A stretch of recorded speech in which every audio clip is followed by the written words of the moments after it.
ஒரு நாள் 12 மணிக்கு மாடியில போய் நம்ம இன்னைக்கு டின்னர் சாப்பிட போறோம். வேற லெவல்ல திகிலா இருந்துச்சு. ஏன்னா, எங்க வீடு பக்கத்துல இருக்கவங்க அப்பதான் சூசைட் பண்ணியிருந்தாங்க.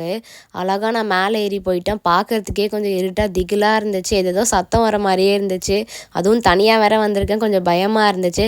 அழகா முதல்ல எல்லா இடத்தையும் எங்க உட்காரலான்னு சொல்லி பார்த்துட்டேன். இருட்டுல ஒண்ணுமே தெரியல. ஏதேதோ சத்தம் வர மாரி இருந்துச்சு. அழகா நான் போட்டு ரெடியாகி உட்காந்துட்டு திடீர்னு பார்த்தா கவர் பறந்து போகுது. ஒண்ணுமே புரியல. ஏதேதோ சத்தம்லாம் வந்துட்டு இருந்துச்சு. பயத்திலேயே சாப்பிட்ருந்தேன்.